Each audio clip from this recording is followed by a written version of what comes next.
Angry హీరోగా ఒకప్పుడు టాలీవుడ్ ని శాసించిన రాజశేఖర్ గారి గురించి ఎంత చెప్పుకున్నా తక్కువే. ఒకప్పుడు ఆయన సినిమాలు అంటే mass, emotion, action all in one package అనే చెప్పాలి. రామకుశం, ఆహుతి, మగాడు లాంటి బ్లాక్ బస్టర్ సినిమాలతో ఆయన సొంత స్టైల్ క్రేజ్ అయితే క్రియేట్ చేసుకున్నాడు. ఆ టైంలో రాజశేఖర్ అంటే ఒక బ్రాండ్ అనే చెప్పాలి. కానీ కాలం మారింది, సినిమాలు ట్రెండ్ మారాయి, హీరోల పంతాలు కూడా పెరిగిపోయాయి. ఇప్పుడు ఈ కాలంలో రాజశేఖర్ గారు సినిమాలు తగ్గించడం అభిమానుల్లో కొంత నిరాశనైతే కలిగించాయి. కొందరు అనుకున్నారు ఇంకా ఆయన సినిమాల్లో కనిపించరేమో అని. కానీ అసలు విషయం వేరే. అనారోగ్యాల కారణాల వల్లే ఆయన కొంత గ్యాప్ తీసుకున్నారని ఇండస్ట్రీలో టాక్ వినిపిస్తుంది. అయితే ఇప్పుడు పరిస్థితి పూర్తిగా మారిపోయింది. రాజశేఖర్ గారు తిరిగి ఫిట్ అయ్యి మళ్లీ సినిమాల్లో ఫుల్ జోష్ తో రీఎంట్రీకి సిద్ధమయ్యారని వార్తలు బయట వస్తున్నాయి. ఇక ఆయన ప్రస్తుతం వరుసగా 3 సినిమాల్లో నటిస్తున్నారని సమాచారం అందింది. ఇది ఆయన ఫ్యాన్స్ అందరికీ పెద్ద గుడ్ న్యూస్ అనే చెప్పొచ్చు. ముఖ్యంగా ఇప్పుడు ఆయన ఎంచుకుంటున్న పాత్రలు కూడా చాలా ప్రత్యేకంగా ఉంటున్నాయి. ఒకప్పుడు హీరోగా మెప్పించిన రాజశేఖర్ గారు ఇప్పుడు క్యారెక్టర్ రోల్స్ తో కూడా ప్రేక్షకులు అందరినీ ఆకట్టుకోవడానికి రెడీ అవుతున్నారు. ఇందులో ముఖ్యంగా చెప్పుకోవాల్సింది శర్వానంద్ హీరోగా నటిస్తున్న బైకర్ సినిమా. ఈ సినిమాలో మన రాజశేఖర్ గారు కీలక పాత్రలో కనిపించబోతున్నారు. తాజాగా రిలీజ్ అయిన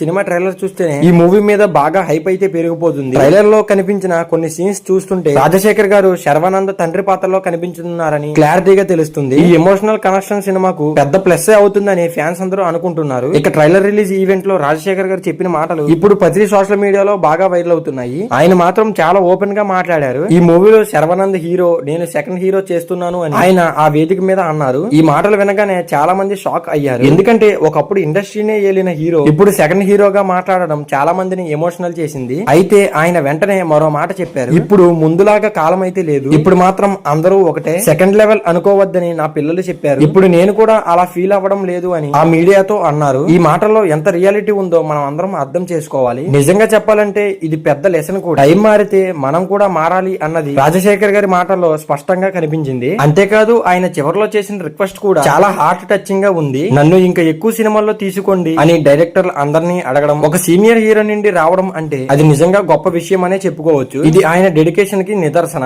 ఇక బైకర్ సినిమా విషయానికి వస్తే ఈ మూవీకి అభిలాష్ రెడ్డి దర్శకత్వం వహిస్తున్నారు. హీరోయిన్ గా మాలవిక నాయర్ నటిస్తోంది. అలాగే బ్రహ్మాజీ, అతుల్ కులకర్ణి వంటి టాలెంటెడ్ ఆర్టిస్టులు కూడా కీలక పాత్రలో కనిపించబోతున్నారు. యువి క్రియేషన్స్ బ్యానర్స్ పై వంశీకృష్ణారెడ్డి, ప్రమోద్ ఉప్పలపాటి ఈ సినిమానైతే నిర్మిస్తున్నారు. భారీ అంచనాల మధ్య ఈ సినిమా ఏప్రిల్ 3న ప్రపంచవ్యాప్తంగా రిలీజ్ కానుంది. మొత్తానికి చూస్తే రాజశేఖర్ గారి రీఎంట్రీ కేవలం ఒక కంబ్యాక్ మాత్రమే కాదు, ఇది ఒక కొత్త ఆరంభం కూడా. బయట హీరోగా మాత్రం కాకపోయినా మంచి పాత్రలలో ప్రేక్షకులను అలరించగల నటుడిగా ఆయన మళ్లీ రుజువు చేయబోతున్నారు. ఇక ఈ బైకర్ సినిమా ఆయనకు ఎంతవరకు సక్సెస్ ఇస్తుందో చూడాలి. సో రాజశేఖర్ గారి ఈ కొత్త జర్నీ మీద మీ అభిప్రాయం ఏమిటి? ఆయన మళ్లీ ఫుల్ ఫామ్ లోకి వస్తాడా? మర్చిపోకుండా కామెంట్ లో అయితే చెప్పండి. మరి ఇంకా ఈ వీడియో నచ్చితే లైక్ చేయండి. ఇలాంటి ఇంట్రెస్టింగ్ అప్డేట్స్ కోసం మన సినీ లాజిక్ ఛానల్ అయితే సబ్స్క్రైబ్ చేసుకోండి. మరి ఇంకా ఈ వీడియో చివరి వరకు చూస్తుంటే చాలా థ్యాంక్స్.